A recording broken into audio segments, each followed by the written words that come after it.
ప్రభు నామములో మీ అందరికి వందనాలు. దేవుని నామానికి స్తోత్రాలు. దేవుని పరిశుద్ధ నామమునకు మహిమ కలుగును గాక. ఆమెన్. ఈరోజు దేవుని యొక్క వాగ్దానాన్ని నేను మీకు జ్ఞాపకం చేస్తూ ఉన్నాను. అదేంటి అంటే యెషయా గ్రంథం 41వ అధ్యాయం 10వ వాక్యంలో, భయపడకమో నేను నీ దేవుడనై ఉన్నాను, దిగులు పడకమో నేను నిన్ను బలపరుతును అని దేవుడు వాగ్దానం ఇస్తూ ఉన్నాడు. చాలామంది యొక్క జీవితంలో ఉదయం మొదలుకొని సాయంత్రం వరకు కూడా భయం భయం భయం భయం. అందుకే ప్రభు అంటున్నమాట, భయపడకము అంటున్నాడు. నేను నీ దేవుడునై ఉన్నాను, నేను నీ దేవుడినై ఉన్నాను కదా, నువ్వెందుకు భయపడుచున్నావు? దిగులు పడకము, నేను నిన్ను బలపరుస్తానంటున్నాడు. ఎందుకు మానవునికి దిగులు?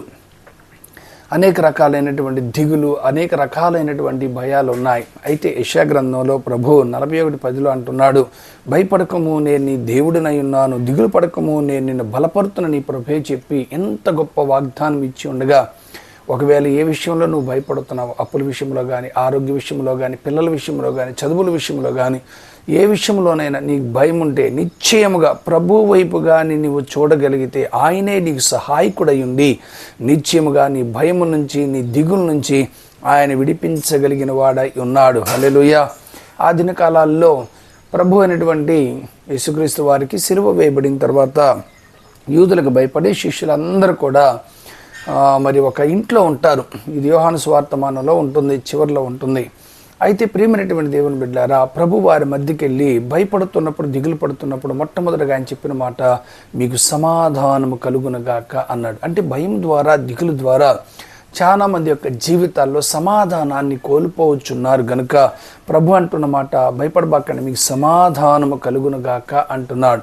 సమాధానకర్తయగు దేవుడే మనకు తోడై ఉండగా ఆయన నిశ్చయముగా మన యొక్క దిగులు నుంచి, భయము నుంచి, ప్రతి విధమైనటువంటి కలవరాల నుంచి విడిపించగలిగిన వాడై ఉన్నాడు. దేవుని పరిశుద్ధ నామమునకు మహిమ కలుగునగాక. యేసయ్య చెప్తాడు తన అన్నలతో, మీరు భయపడకండి, దీని ఐగుప్తులో నేనున్నాను, ఏలుబడి చేస్తున్నాను కనుక నేను మిమ్మల్ని పోషిస్తా. భోజన విషయంలో దిగులు పడద్దు, పిల్లల విషయంలో దిగులు పడద్దు, డబ్బు విషయంలో కూడా మీరు దిగులు పడద్దు. నా దగ్గర చాలా ఆహారం ఉంది.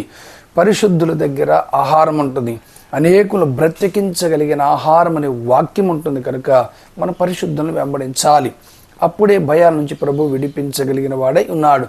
అయితే యేసయ్య యొక్క అన్నలు వచ్చి భయపడుతూ ఉంటారు, దిగులు పడుతూ ఉంటారు. ఏమంటే కరువు అధికమైపోయింది కనుక మాకు తినడానికి ఏం లేదు, మేము చాలామంది ఉన్నాం అన్నప్పుడు యేసయ్య అంటాడు, నేను మిమ్మల్ని మీ పిల్లలను పోషిస్తాను అంటాడు.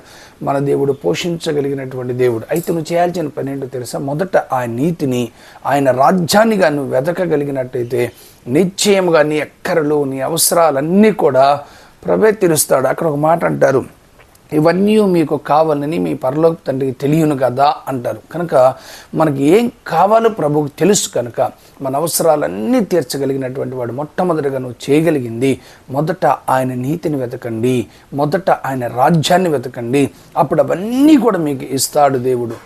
అంటే తను ప్రేమించే వారికి దేవుడు ఇవ్వడండి, తను ప్రేమించే వారికి ఆయన ఏమైనా ఇవ్వగలడు. ఎందుకో తెలుసా? దేవుడు మనల్ని ప్రేమిస్తున్నాడు కనుక తన ప్రియకుమారుని ఈ లోకానికి పంపిస్తే, తన ప్రియకుమారుని ఈ లోకానికి పంపిస్తే మన కోసం ప్రాణం పెడితే కేవలం ఎన్ని చిన్న అల్పమైనవే కదండి. కనుక ఏమైనా కానీ నీ జీవితంలో ఆయన చేయగలిగిన వాడై ఉన్నాడు కనుక మనసారా ప్రభువుకి అప్పగించుకో. ఏ విషయంలో నువ్వు భయపడుతున్నావో ప్రభువుకి నువ్వు తెలియపరచుకో. నిశ్చయముగా నీ భయాల నుంచి, నీ దిగుల నుంచి ఆయన విడిపించి నీ జీవితంలో గొప్ప కార్యాలు చేస్తాడు. ఈరోజు నువ్వు ప్రారంభించు, ప్రార్థన చేసుకో, ప్రభు మీద ఆనుకో, ప్రభు మీద విశ్వాసం కలిగి ఉండు.